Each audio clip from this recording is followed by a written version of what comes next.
매일 새벽 한국 전역에서 수십 명의 노인들이 아무런 이상 없이 잠에서 깹니다. 정고가 되면 그중 절반이 응급실에 실려갑니다. 심장마비 때문이 아닙니다. 뇌졸중 때문도 아닙니다. 의사들이 한 번도 경고하지 않았던 무언가 때문입니다.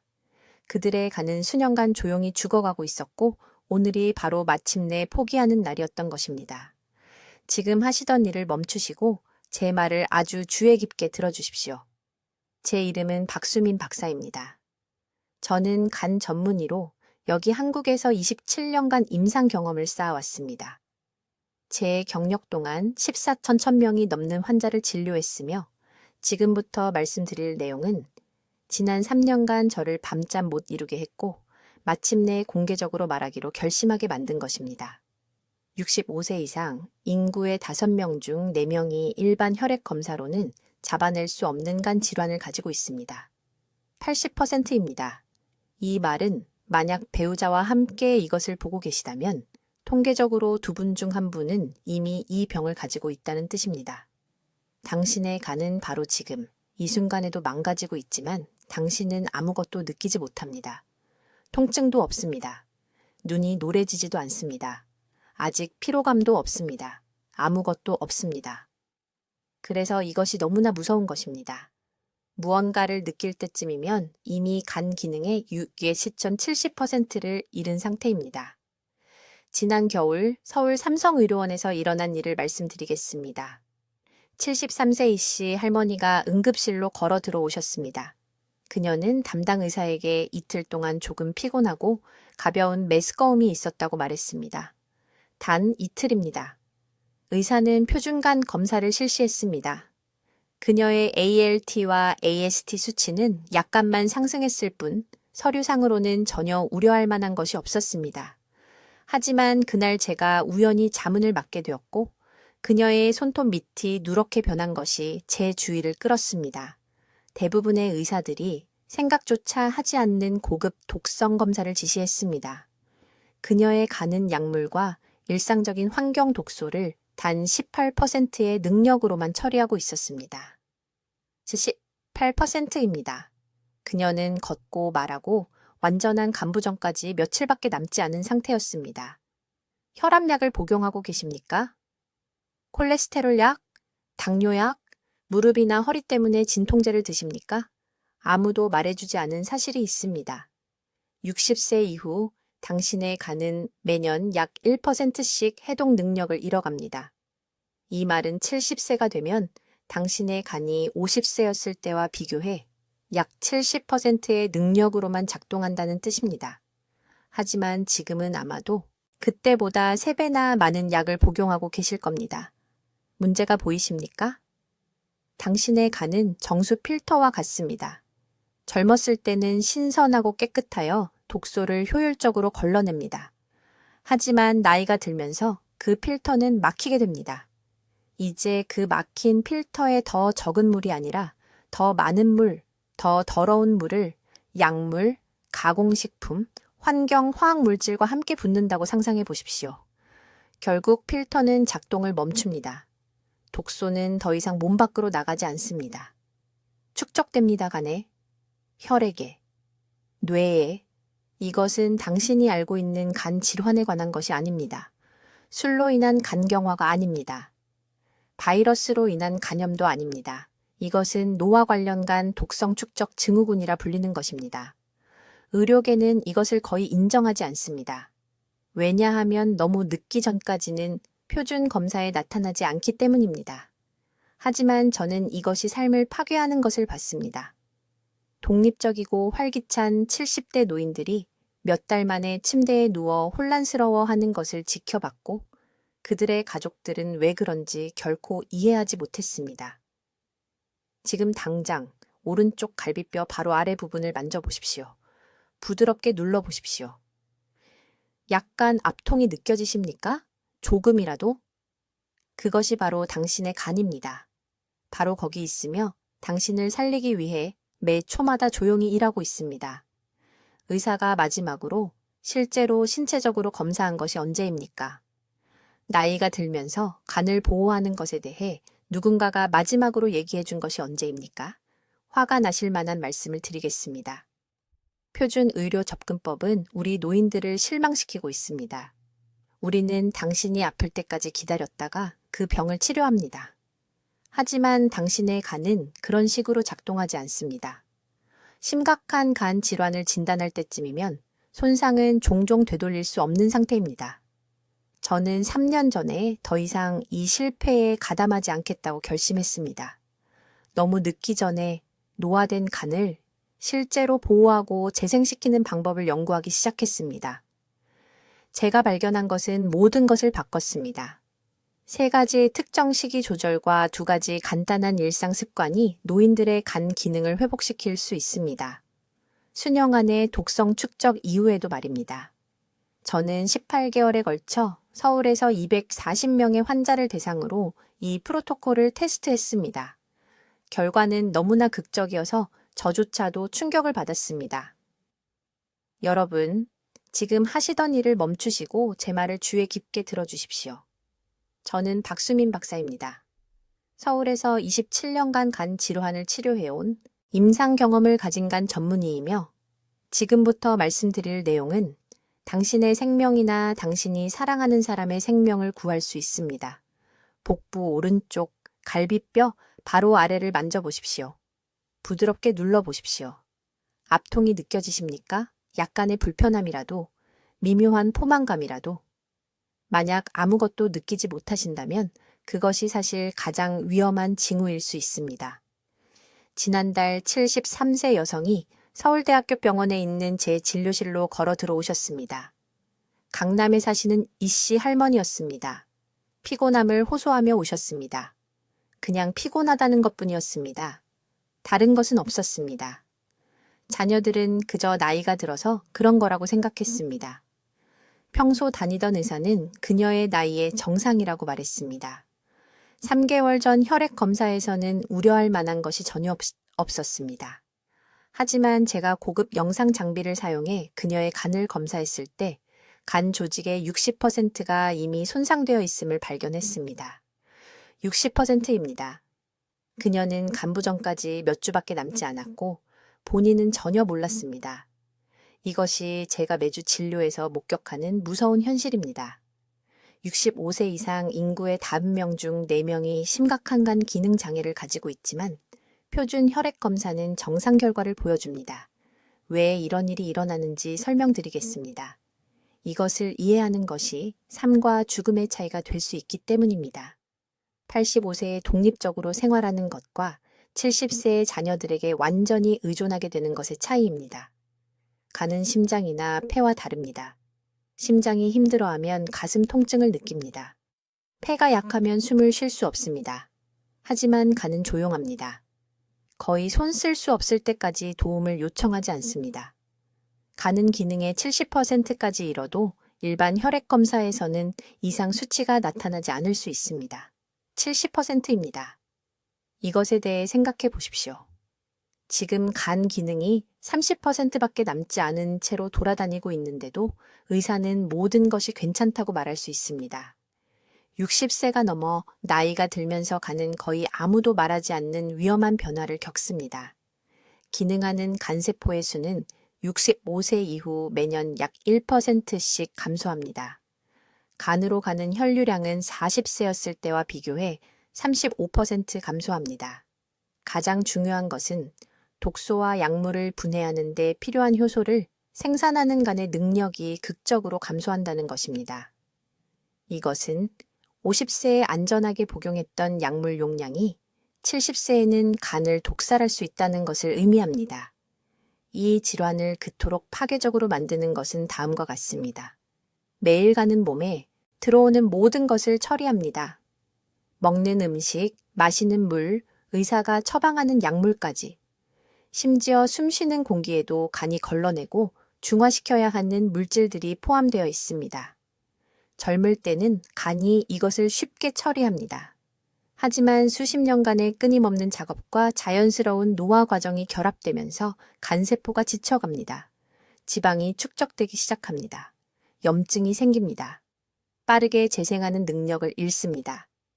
가장 위험한 부분은 이 손상이 완전히 조용히 일어난다는 것입니다. 간에는 통증 수용체가 거의 없기 때문에 통증을 느끼지 못합니다. 약간 더 피곤함을 느낄 수 있지만 나이 탓으로 돌립니다. 가끔 식욕을 잃을 수 있지만 정상이라고 생각합니다. 피부가 조금 더 노랗게 보일 수 있지만 조명 때문이라고 생각합니다. 그 사이 독성 물질이 혈류에 쌓이면서 뇌, 신장, 심장을 천천히 손상시킵니다. 이 질환이 노인들에게 그토록 심각하게 영향을 미치는 3가지 구체적인 이유를 확인했습니다. 첫째, 간 주변의 내장 지방 축적이 여성의 경우 폐경 후, 남성의 경우 60세 이후 극적으로 증가합니다. 이 지방은 그냥 무해하게 있는 것이 아닙니다. 매일 간세포를 직접 공격하는 염증성 화학물질을 방출합니다. 둘째, 대부분의 노인들은 매일 평균 5.7가지 약물을 복용합니다. 간은 이 약물들을 하나하나 모두 처리해야 하며 이 조합은 노화된 간을 압도하는 독성 부담을 만듭니다. 셋째, 현대의 식단에는 특히 노화된 간세포를 손상시키는 숨겨진 물질들이 포함되어 있습니다. 가공된 식물성 기름, 인공 감미료, 심지어 일상식품에서 발견되는 특정 방부제들이 젊은 간은 처리할 수 있지만 노화된 간은 처리할 수 없는 산화 스트레스를 만듭니다. 이 질환이 치료되지 않고 진행되면 어떤 일이 일어나는지 명확히 말씀드리겠습니다.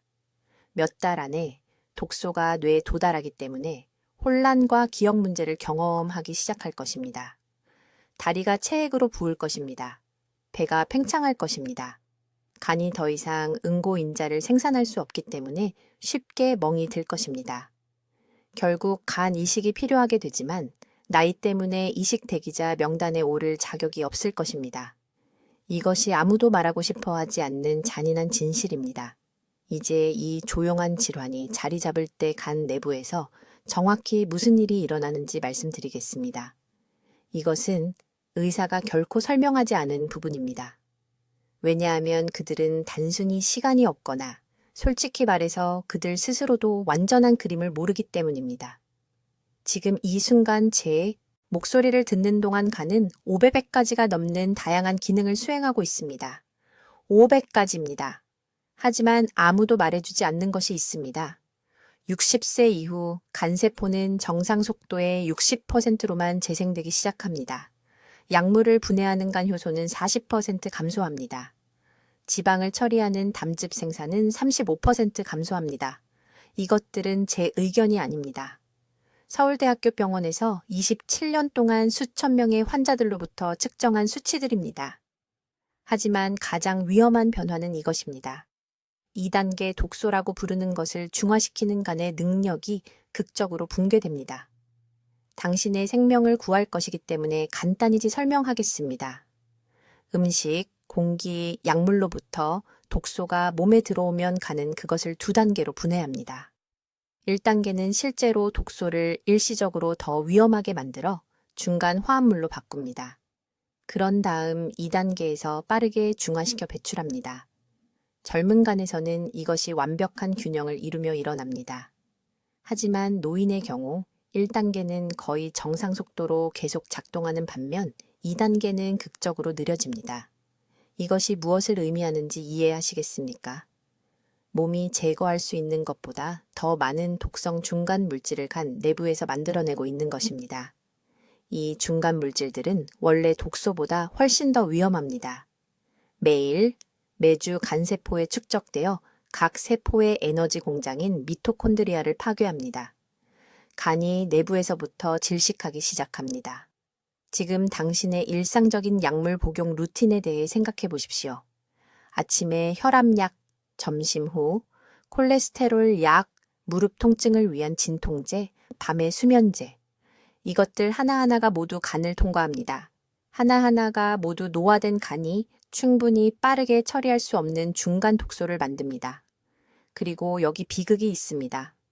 의사는 표준간 기능 검사를 보고 ALT와 AST 수치가 간신히 상승한 것을 보고 모든 것이 괜찮다고 말합니다. 하지만 그 검사들은 간세포 사멸만 측정합니다. 간세포의 고통은 측정하지 않습니다. 독소 축적은 측정하지 않습니다. 기능적 용량은 측정하지 않습니다. 완전히 정상적인 ALT와 AST 수치를 가진 환자들 중에서 간 해독 능력의 60%를 잃은 경우를 봤습니다. 간은 너무나 회복력이 강해서 독성 물질에 잠겨 있어도 계속 작동합니다. 거의 손 쓸 수 없을 지경이 될 때까지 도움을 요청하지 않습니다. 이제 이것을 아무도 말하지 않는 다른 것과 결합해 보세요. 매일 복용하는 약물은 평균 성인을 기준으로 용량이 정해져 있습니다. 하지만 당신의 간은 더 이상 평균이 아닙니다. 혈압약은요? 간이 충분히 빨리 분해할 수 없기 때문에 원래보다 40% 더 오래 체내에 머물러 있습니다. 그래서 축적됩니다. 3일째가 되면 의도한 것보다 더 많은 약물이 혈액에 있습니다. 2주째가 되면 올바른 처방량을 복용하고 있음에도 불구하고 사실상 과다 복용 상태가 됩니다. 그리고 간은 초과 근무를 하면서 이 밀린 일을 처리하려고 필사적으로 노력하며 그 과정에서 점점 더 많은 독성 중간 물질을 만들어냅니다. 이것이 노인들이 갑자기 설명할 수 없는 피로, 머리가 멍한 증상, 근육 약화를 겪는 이유입니다. 이것이 일어설 때 어지러움을 느끼는 이유입니다. 이것이 수면제를 먹는데도 제대로 잠을 잘 수 없는 이유입니다. 당신의 몸은 당신을 돕기 위한 약물에 의해 천천히 중독되고 있으며 이는 따라잡을 수 없는 간을 통해 걸러지고 있습니다. 저는 작년에 강남에 있는 제 클리닉에서 230명의 환자를 대상으로 이 이론을 테스트했습니다. 거의 모든 일반 병원에서 실시하지 않는 특수 카페인 제거 검사를 사용하여 실제 간 해독 능력을 측정했습니다. 정상적인 표준 혈액 검사에도 불구하고 82%가 심각한 손상을 보였습니다. 82%입니다. 이들은 돌아다니고 정기 검진을 받으러 가고 건강하다는 말을 듣는 사람들이었는데 그동안 간은 조용히 망가지고 있었습니다. 가장 가슴 아픈 사례는 매일 5가지 이상의 약을 복용하는 경우입니다. 인천에서 온 초의 여사라는 73세 여성이 지속적인 피로를 호소하며 저를 찾아왔습니다. 그녀는 7가지 다른 약을 복용하고 있었습니다. 그녀의 주치의는 검사 결과가 괜찮다고 말하며 그냥 우울증일 뿐이라고 했습니다. 제가 그녀의 실제 간 기능을 측정했을 때 해독 능력은 정상의 28%였습니다. 28%입니다. 그녀의 간은 간신히 살아 있었습니다. 이것이 바로 지금 당신에게 보내는 경고입니다. 이제 매우 주의 깊게 들어보세요. 제가 여러분과 공유하려는 것은 제 전체 프로토콜 중 가장 중요한 부분이기 때문입니다. 환자들이 간 건강을 변화시키거나 계속 조용히 고통받는 곳이 바로 여기입니다. 서울에서 27년간의 임상 실습을 통해 제가 발견한 3가지 시기 조정입니다. 첫 번째 조정, 이것은 매우 중요합니다. 부엌에서 모든 가공 식물성 기름을 즉시 제거해야 합니다. 콩기름, 옥수수 기름, 카놀라유를 말하는 것입니다. 이러한 기름은 노화된 간에서 우리가 지질 과산화라고 부르는 것을 만듭니다. 65세의 간은 35세 때와는 완전히 다르게 지방을 처리합니다. 삼성의료원에서 노인, 환자의 간 생검을 검사했을 때 표준 초음파로는 완전히 놓친 미세한 지방 침착물을 발견했습니다. 이러한 침착물은 모두가 생각하는 것처럼 고기나 계란을 먹어서 생긴 것이 아니었습니다. 노화된 간이 제대로 대사할 수 없는 산화된 식물성 기름에서 나온 것이었습니다. 여기서 매우 구체적으로 말씀드리겠습니다. 지금 당장 머릿속으로 부엌에 가보세요. 매일 사용하는 그 식용유병, 콩기름, 옥수수기름 또는 혼합유라고 적혀 있다면 그것은 천천히 간세포를 독살하고 있는 것입니다. 식사당 참기름이나 들기름 1스푼으로 바꾸세요. 2스푼도 아니고 반스푼도 아닙니다. 정확히 1스푼입니다. 한국 전통 기름에는 실제로 간이 세포막을 재생하는 데 도움이 되는 리그난이라는 화합물이 포함되어 있습니다. 이것은 민간의학이 아닙니다. 이것은 문서화된 세포 생물학입니다. 2번째 식이 조정입니다. 오전 10시 전에 정확히 40g의 소화하기 쉬운 단백질이 필요합니다. 아무 단백질이나가 아닙니다. 소화하기 쉬운 것이어야 합니다. 위산 생성은 60세 이후 40% 감소합니다. 이것은 40세에 쉽게 소화할 수 있었던 소고기와 돼지고기가 이제는 위장에 몇 시간 동안 머물러 있으면서 약해진 간이 처리하기 힘든 암모니아를 만든다는 것을 의미합니다. 이 암모니아 축적은 제가 언급한 혈액 검사로는 잡히지 않는 침묵의 독소 중 하나입니다. 아침 단백질 공식을 알려드리겠습니다. 정확히 6분 동안 반숙한 달걀 2개. 완숙도 아니고 날 것도 아니고 튀긴 것도 아닙니다. 반숙입니다. 거기에 순두부 100g, 거기에 손바닥 크기 정도의 작은 흰살 생선 한 조각을 찜으로 만든 것. 이 조합은 감소된 위산이 90분 이내에 완전히 분해할 수 있는 정확히 40g의 단백질을 제공합니다. 서울 세브란스 병원에서 환자들이 암모니아 수치를 추적하게 했는데 이 정확한 조합이 수치를 안전 범위 내로 유지했습니다. 여러분 중 많은 분들이 아침에 너무 많은 음식이라고 생각하고 계실 것입니다. 틀렸습니다. 아침에는 단백질을 너무 적게 먹고 저녁에 너무 많이 먹어왔습니다. 가는 자정과 새벽 4시 사이에 가장 활발하게 재생됩니다. 밤새 시작한 복구 작업을 완료하려면 아침 식사에서 나온 그 아미노산이 필요합니다. 대부분의 한국 노인들이 하는 것처럼 저녁에 무거운 단백질을 먹으면 간이 휴식 단계에서 일하도록 강요합니다. 이것은 거꾸로입니다. 세 번째 조정. 이것은 모두를 놀라게 합니다. 매일 2가지 특정 채소를 섭취해야 하지만 발효된 형태로만 섭취해야 합니다. 생채소는 노화된 소화 시스템에 너무 가혹합니다. 발효무와 발효 배추를 말하는 것입니다. 시장에서 파는 짝에 담근 것이 아닙니다. 가볍게 발효된 우리가 겉절이라고 부르는 3일 미만의 것입니다. 여기에는 노인 간의 담관을 열어주는 화합물을 생성하는 락토바실러스 플란타룸이라는 효소가 포함되어 있습니다. 무슨 일이 일어나는지 알려드리겠습니다.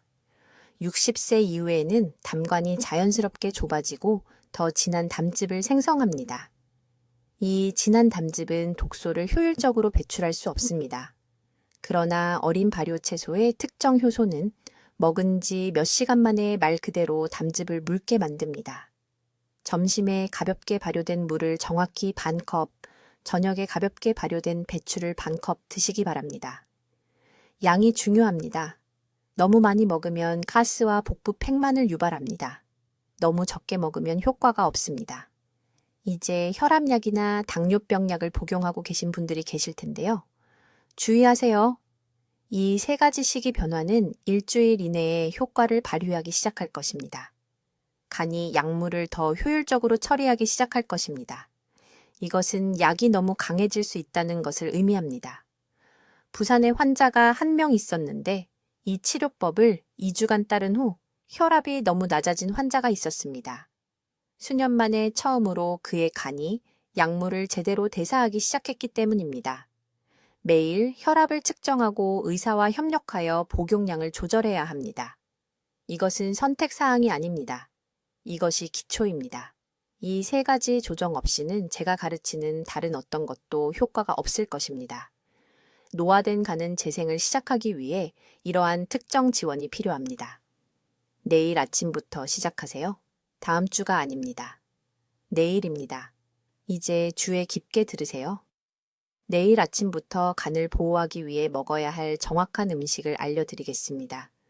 하지만 그 전에 대부분의 한국 의사들이 환자들에게 절대 말하지 않는 중요한 것을 이해해야 합니다.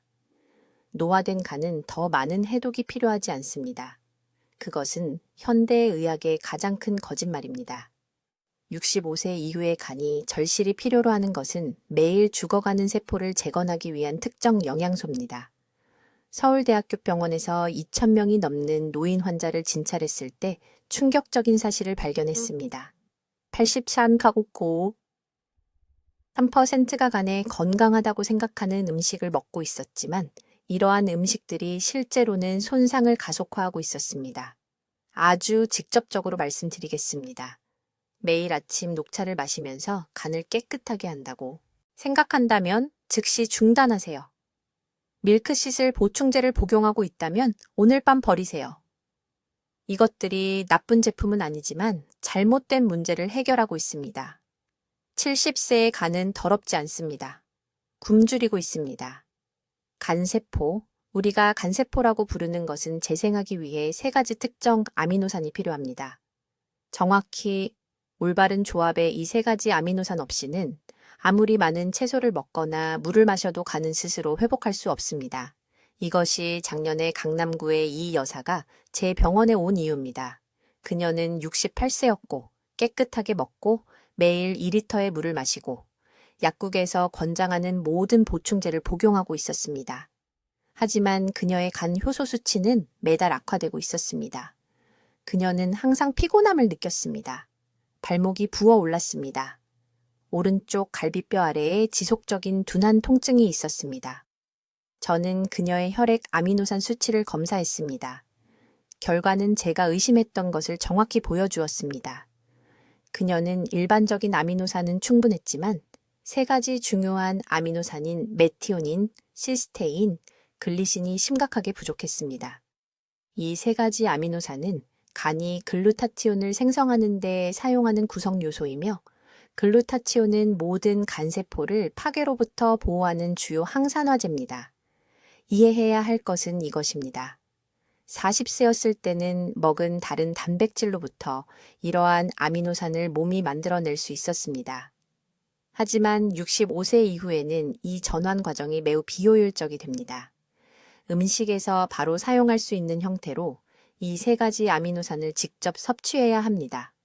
그렇다면 어떤 음식이 올바른 비율로 이 세 가지 아미노산을 모두 포함하고 있을까요? 지금 바로 정확한 목록을 알려드리겠습니다.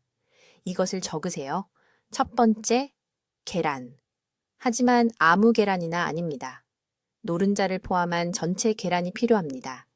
노른자는 모든 자연식품 중에서 가장 높은 농도의 메티오닌과 시스테인을 함유하고 있습니다. 매일 아침 전체 계란 2개를 먹어야 합니다. 기름에 스크램블한 것이 아닙니다. 삶거나 찐 것만 가능합니다. 튀김의 높은 열은 섬세한 아미노산 구조를 파괴합니다. 두 번째, 두부. 하지만 여기에 아무도 말하지 않는 중요한 세부 사항이 있습니다. 슈퍼마켓의 일반 두부로는 충분하지 않습니다. 한국의 전통시장에서 사는 것처럼 그날 만든 신선한 두부가 필요합니다.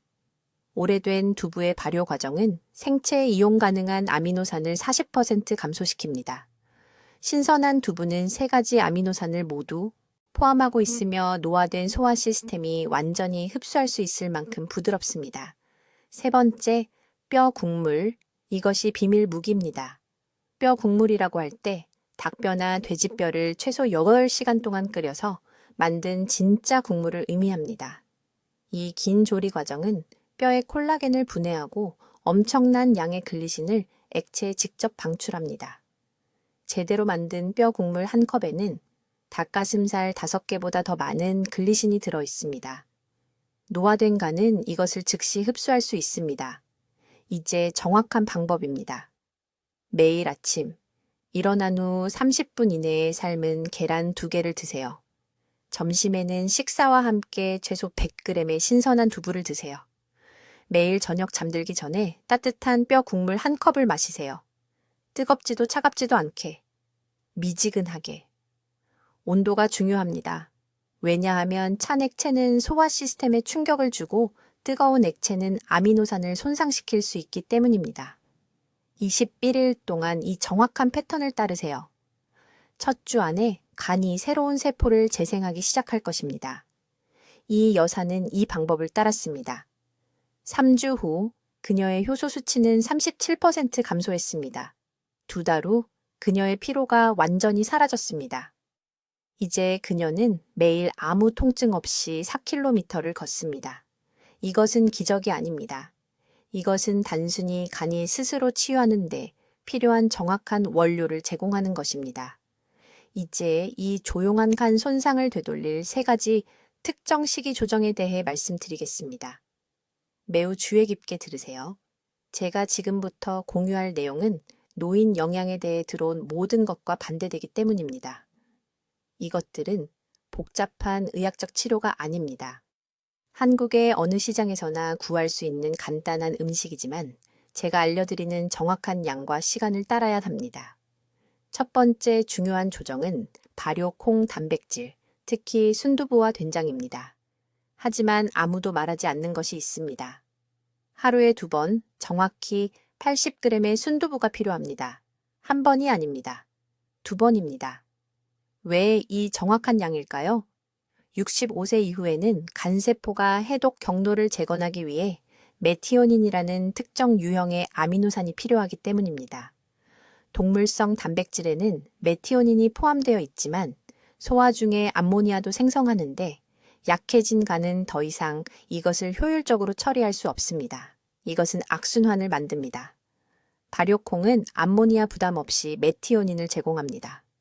매일 아침 80g의 순두부를 드세요. 이것은 손바닥 크기 정도입니다. 함께 섞으세요. 소량의 된장을 드세요. 그리고 다시 저녁에 6시 이전에 드세요. 절대 6시 이후는 안 됩니다. 왜냐하면 간의 재생 주기가 저녁 7시에 시작되기 때문이며 회복 과정이 시작될 때 정확히 이 아미노산이 이용 가능한 상태여야 합니다. 이것이 간세포 재생의 황금 시간입니다. 두 번째 조정은 십자화과 채소인데 모든 것을 바꾸는 중요한 수정사항이 있습니다. 매일 삶은 양배추나 무 300g을 드셔야 합니다. 생으로는 안 됩니다.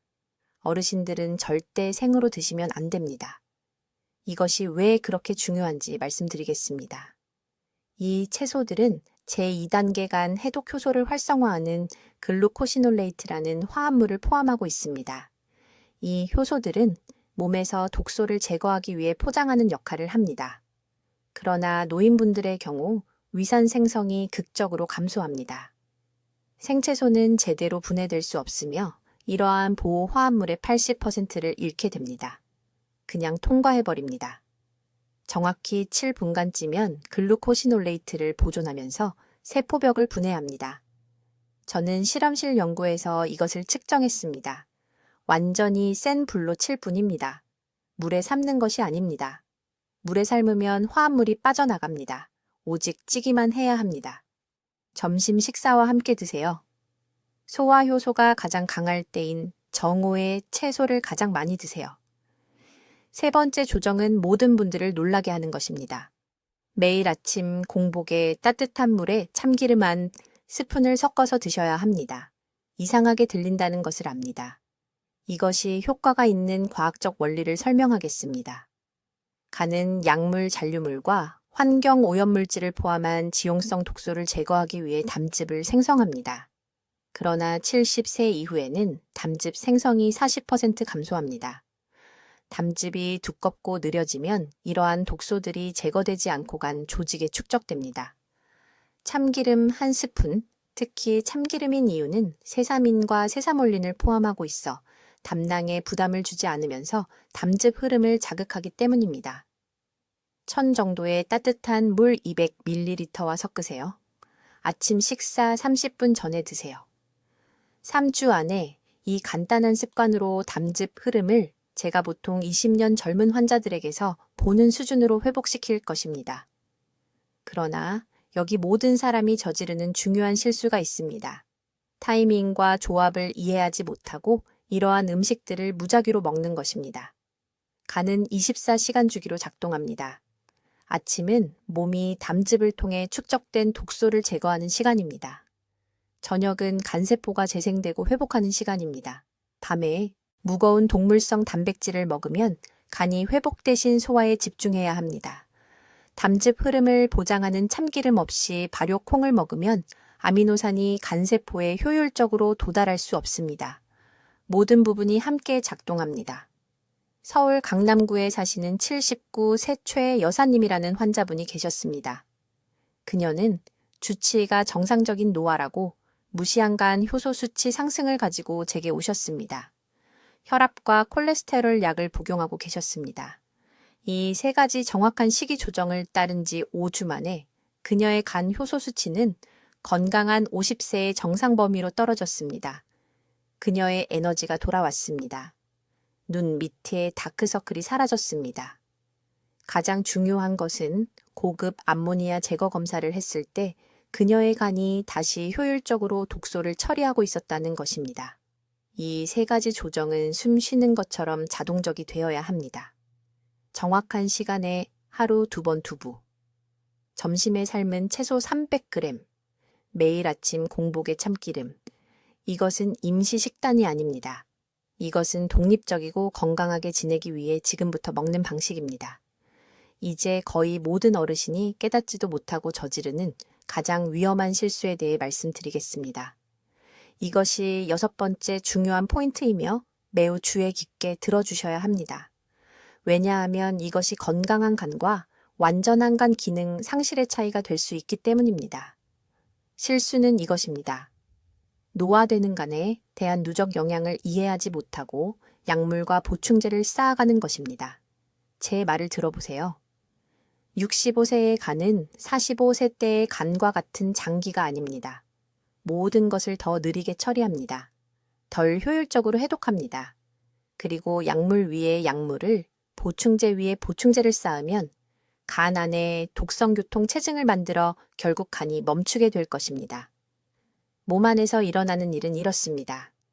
삼키는 모든 알약, 모든 캡슐, 모든 정제는 먼저 간을 통과해야 합니다. 간은 특정 효소를 사용하여 이러한 물질을 분해합니다. 그러나 60세 이후에는 간이 이러한 효소를 30에서 40% 덜 생성합니다.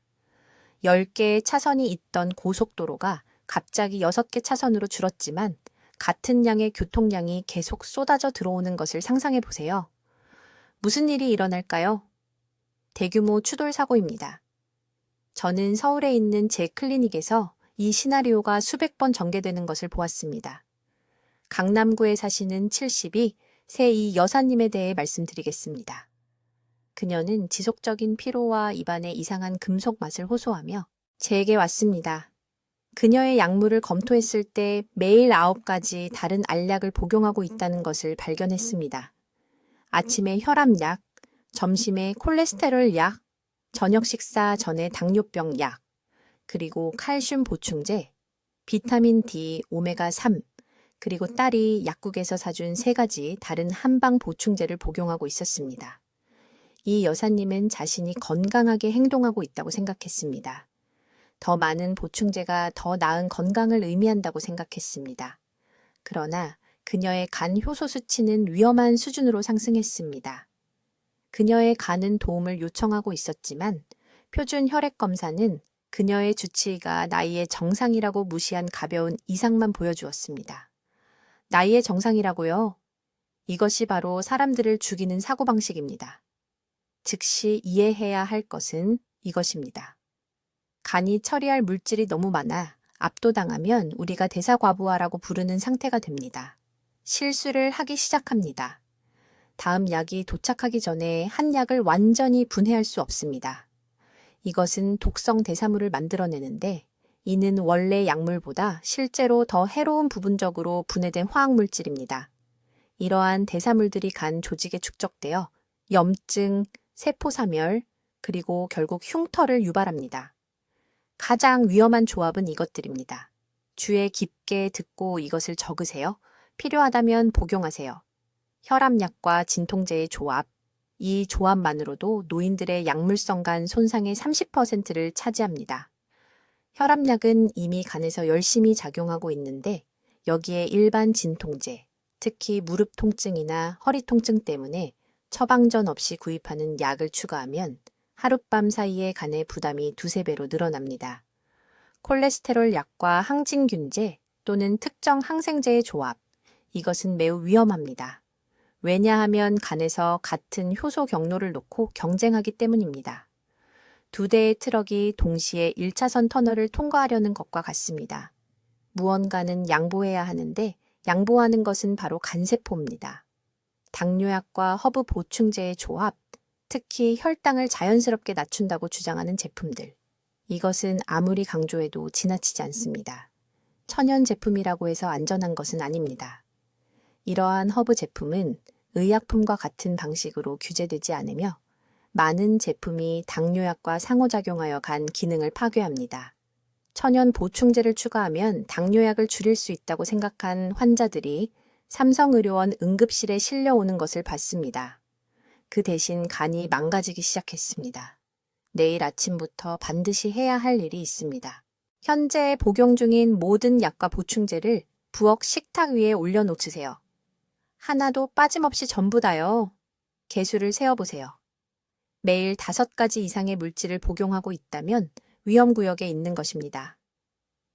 일반 의사가 아닌 간 전문의를 만나서 모든 항목을 검토받아야 합니다. 의사에게 이 구체적인 질문을 하세요. 이 약들 중 어떤 것이 같은 간 효소 경로로 처리되나요? 이것은 매우 중요합니다. 대부분의 일반 의사들은 직접 물어보지 않으면 이것에 대해 생각하지 않습니다. 약들이 간 내에서 서로 경쟁하고 있는지 알아야 합니다. 두 번째 조치. 복용하는 정확한 이유를 설명할 수 없는 보충제는 모두 중단하세요. 친구가 좋다고 알아해서 또는 광고를 보고 복용하고 있다면 즉시 중단하세요. 간은 유행에 관심이 없습니다. 생존에 관심이 있을 뿐입니다.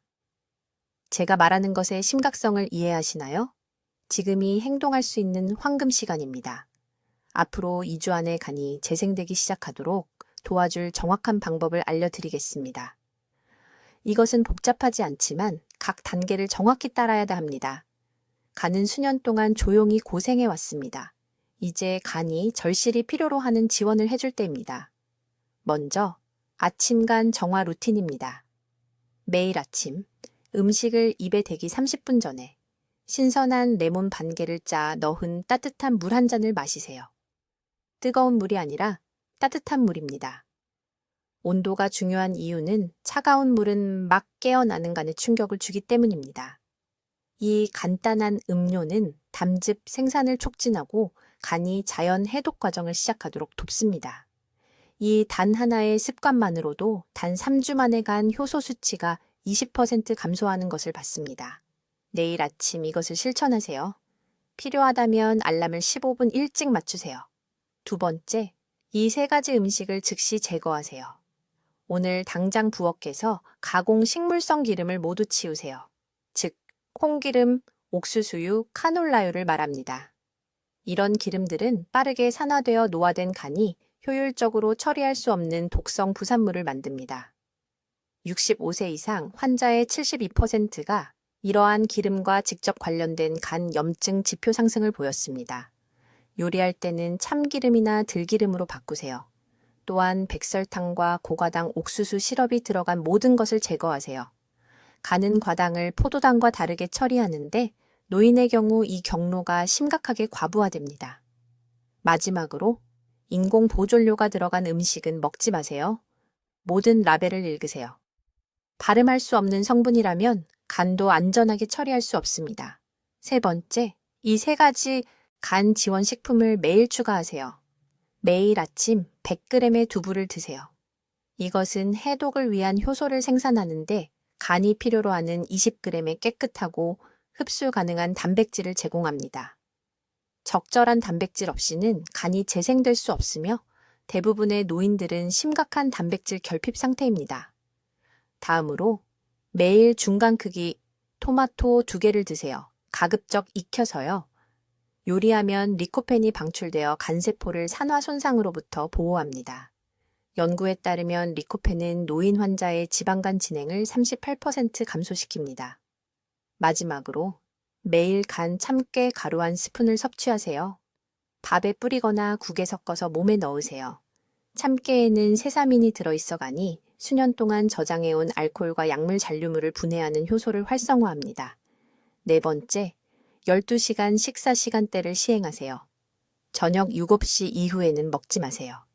다음 날 아침 7시까지 물 외에는 아무것도 섭취하지 마세요.